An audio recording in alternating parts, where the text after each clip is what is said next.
Hey everybody, Dan God of Thunder here with another video. Basically talking about what the hell's going on with Smite, what are we looking at for Season 7, and where are things going? So Season 6 is over, SK Gaming won. Thanks Paul, by the way, for commenting, giving me shit for not thinking you guys had much of a shot. Yeah, I got it wrong and so did most of us. You can slap me or you can have Zapman do it at some point, whatever. But we're now moving on to Season 7. And the big things to know are that a lot of people that had jobs in Smite as players ain't going to have them next year. So the Smite Pro League is going from 10 teams down to 8. And what that really means is that $500,000, $480,000, is gone out of the Pro League. Because they're not increasing salaries and they're pulling out 2 teams. So that's $500,000 there that are gone. Smite Console League is no longer going to be a thing, and I don't know how much teams got paid for that. I couldn't really find any good data for how much teams got paid, but if we assume that each console team got $2,500 for the season, which is less than like what the Pro League got back, like in Season 3, things like that, for a split. We'll call it $2,500, so that's another $40,000. So that's over $500,000 that's getting removed. And for the Smite minor leagues, what's now the Challenger circuit, I'm going to continue to call it the minor league until they actually start play. Sue me. They're still going to have about the same amount of net money, but instead of guaranteed minor league salaries, it's going to be tournament-based and performance-based. That's not so big of a deal, but the thing to remember is that they had 4 teams in each minor league region last year, and then they went to 6, but they didn't pay those extra 2 teams on each side. So it was Exilium and, who was the other? Hype Unit last split in North America, and Exordium and... the last team escapes my memory. But those teams didn't get paid by high res, but the other teams got paid $10K each. So I don't know how much those orgs paid them. We'll get to that kind of discussion later on. But it's going to be 20 more players fighting over the same sized pool.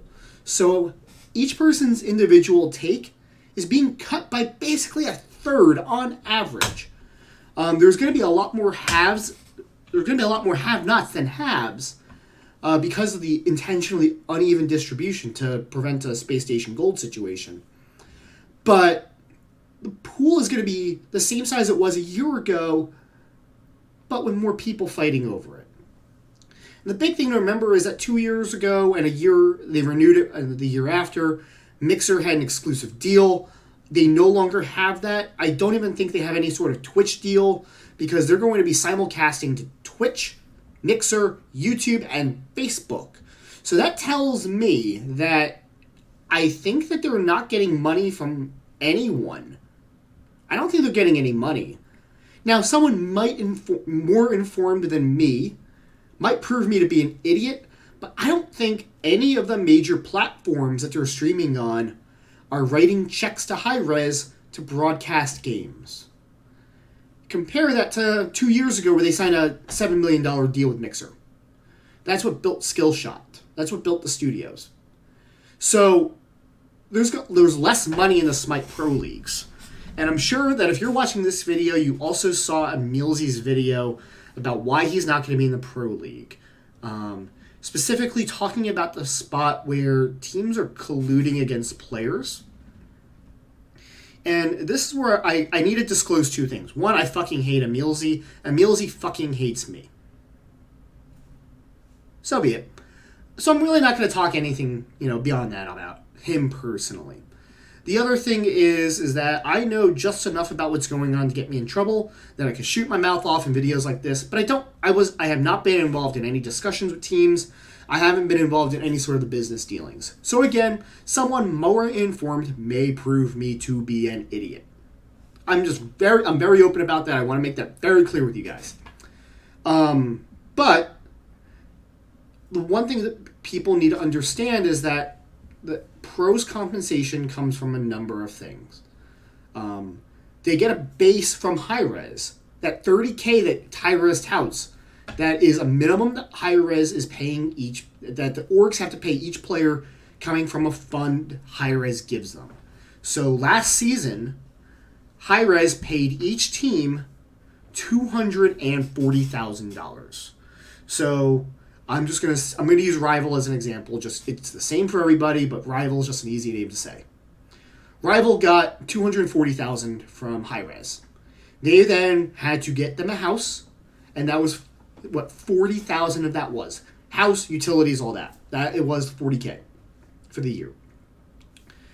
They then had to pay each of the 5 players a minimum of $30,000. So that's 190 of the $240,000. They didn't have to spend 40, obviously. They gave him 40. 40 still gets you a pretty good house in Alpharetta. So they had to do those two things with the 240. The last 50 of it could be used to give the players more money out of high-res's pocket. It could be used to get a coach. It could be used... The orgs could just keep it. The orgs had the right to just sit on that 50K. They had to pay the players a minimum of 30. But a lot of organizations, a lot of the teams gave players money out of their own accounts, basically saying, hey, you're on our team, here's part of your deal, on top of what high-res gave them. So a lot of the players made more than $30,000 plus the $8,000 per person for living expenses.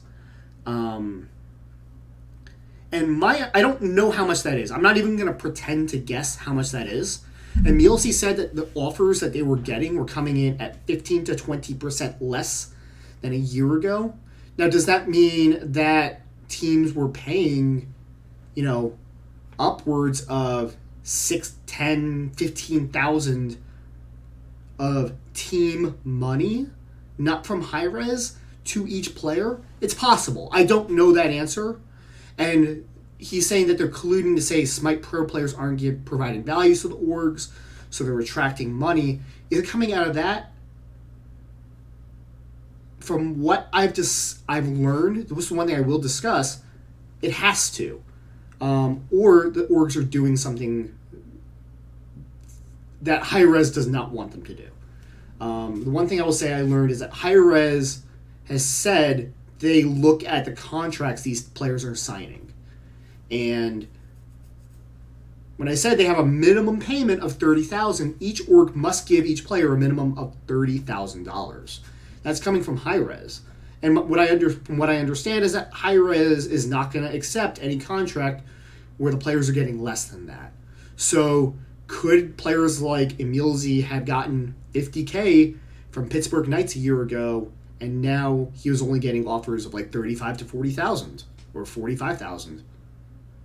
It's possible. I don't know that.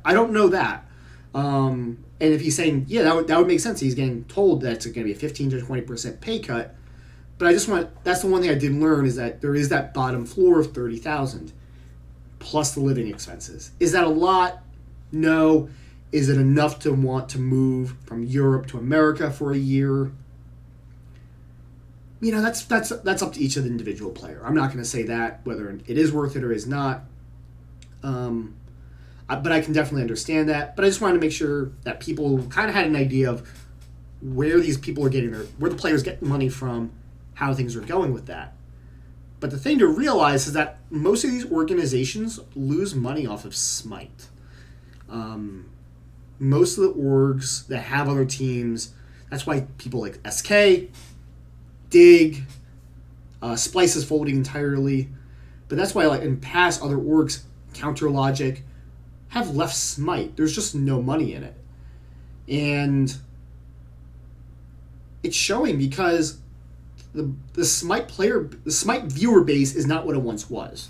Even for the flagship event, like last year, like if you just go back 2 years ago, season 4, the last season that it was on, the last season that they had everything on Twitch, Smite peaked at over 100,000 viewers. Over 100,000 viewers was the peak for the Smite World Championship 2018, Season 4. Season 6, its peak was under 27,000. So almost 3/4 of the people that watched Season 4 finals did not watch Season 6. Now, will a move back to Twitch help that number? Yeah, but then you have to realize that they're no longer getting exclusive money from Mixer or anybody. So that's really a pickle, that they're going to get more viewers, but each viewer, especially if they're not doing ads, things like that, if you're just watching the Pro League and you're not buying stuff, and I'll just be honest, I haven't bought shit in forever from Hi-Rez. I haven't bought gems in years. And I know a lot of people are in the same boat, and it's not because we can't buy it, it's just because there's so many things that need to be fixed, and it's just our way of making a stand. It's just we can't in good conscience buy it, but this is the trickle-down effect, and we have to understand that.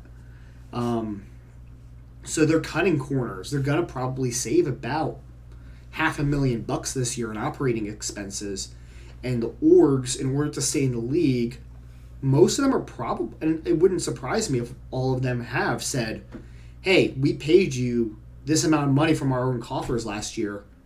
We can't keep doing that. You guys aren't giving us a return on investment. Ow. Punched something with my hand before, so it looks kind of gnarly. So I wouldn't be surprised if that's the case, but there is going to be a Smite Pro League Season 7. From what I understand, they're going to go back to the old venue, which was a much better place to show Smite rather than DreamHack. DreamHack was fun. DreamHack was cool, but it didn't have the effect they wanted. They were hoping that a lot of people that were attending DreamHack would look at Smite and pick up Smite and Paladins, and that didn't happen. And the venue itself was not optimal for the finals. It was not a great environment for the finals. So hopefully that's going to improve. Coming back to Twitch and being on Twitch for everything will hopefully help. The Smite Pro channel has like 500,000 followers. So hopefully that will help. But we'll see. You know, a lot of the pros that have contracts are saying the Smite Pro League's fine. A lot of the players who don't have contracts, who aren't going to be participating next season, are saying there's a lot of problems. The truth probably lies somewhere in the middle. But you know, if you want to see the Smite Pro scene thrive and grow, tell your friends about the game. Tell your friends about the Smite Pro League when it's playing. It's going to move back to weekends, which is going to help a lot. So we'll see. Either way, that's what's going on right now. If you haven't already hit the subscribe button, hit that. Hit the bell notification. I am trying to push towards 1,000 subscribers on YouTube. I think I said follow me on Twitch. You should do that too. But yeah. Anyway, that will allow me to monetize the channel. So you know, if they're gonna show ads on this anyway. You know, I'd rather get the money than YouTube, and I'm sure you probably like me more than you like YouTube if you're watching the end of this video. Either way, thank you. Take care. Thanks for watching. Catch y'all later.